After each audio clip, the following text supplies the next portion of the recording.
Hey everybody, Quin here. So a lot of you don't know this, but I actually have a P.O. box which you can send mail to. Recently, a fan by the name of Dave, all the way up in Canada, sent me a couple packages and I'm gonna be opening those on camera today. So as you can see here, we have one large package and then one letter. I'm gonna go ahead and open the letter first. So here's the letter that came with the package. It's a little bit long, so I'm just gonna let you guys go ahead and read that at your leisure. There's one side. Go ahead and pause the video if you wanna read it. And then here is the other side, and let me just slide that up for you so that you can read that side as well. So thank you, Dave, for this really nice letter. I saw you notice the 1988 Canadian penny, which I brought up in my videos in the past. The reason I brought that one up is just because I couldn't find it for some reason. I was just having a really hard time finding that coin in my American rolls. You also said that you found an 1897 nickel in a Canadian roll. That is insane. Those are super hard to find even in American rolls. So thank you once again for the letter. Let's get into the package. So we just got it opened up. Let's go ahead and dump it out and see what all of the contents are gonna be.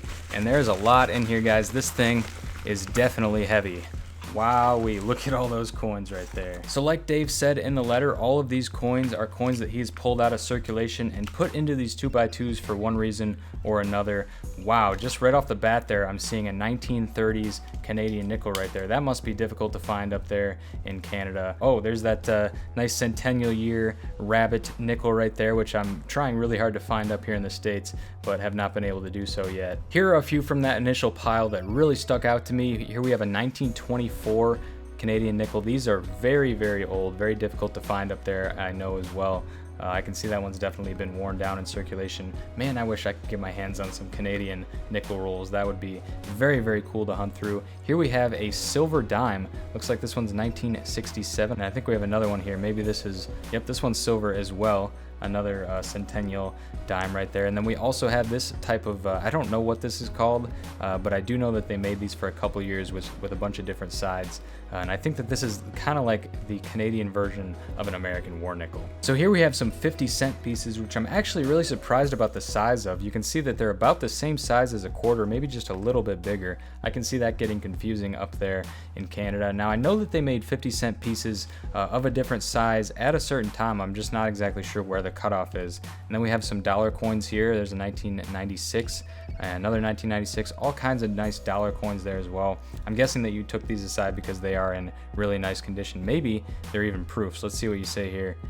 Yeah, it just looks like a really, really nice dollar coin, so I'm not sure if that's a proof or not. On top of that, we have some of these colored quarters. As you can see, we have some reds and some blues. I actually have this one in my collection already, believe it or not. I think I got it back in change one time. These are really cool as well. On top of all of the 2x2 flips, he also sent a whole bunch of 1988 coins. Like I said before, I was just having a hard time finding them, but thank you for helping me out with that. Then right here, we have a bag which says 2 glow-in-the-dark toonies inside. I'm wondering if this is gonna be completely full of $2 coins. That's what the toonies are referring to. So let's get into this and see what's in here. So just got the tape off the package. Let's dump it out and see what we have here.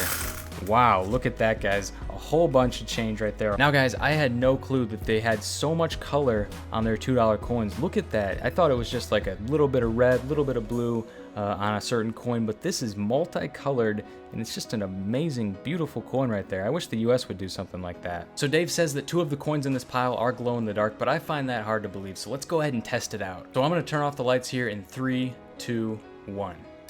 So it's not showing up on the camera too well, but there is a small bit of glow in the dark on these coins, and it was the $2 coin that I was showing you earlier. We'll go ahead and turn the lights back on here in 3, 2, 1. And it looks like this green part right here is what was glowing in the dark. Those are very, very cool. And we have a whole bunch of other cool coins here in this pile. So thank you so much for those, Dave. So on top of all those coins, he also sent some paper money in this envelope right here. So let's go ahead and open this one up and see what's inside. So we just got the envelope open. I'm gonna dump them out now and see what we were able to get here. Oh, look at that. That looks like it's old right there. You know, on those United States notes, if you see the red, it's at least 1950s, I believe. And this one right here looks like it's going to be 1954. And correct me if I'm wrong, but I don't think that Canada even uses $1 or $2 notes anymore. They have coins for that, that they use exclusively. So no more $2 notes are printed these days. This is really nice. I've never actually seen a $2 Canadian note. And it looks like we have at least 2 of them right here. And it looks like this one came out of Ottawa as well as the last one. Here's another $2 note. This one looks a little bit newer. As you can see right there, 1986 out of Ottawa. Another 1986 out of Ottawa there.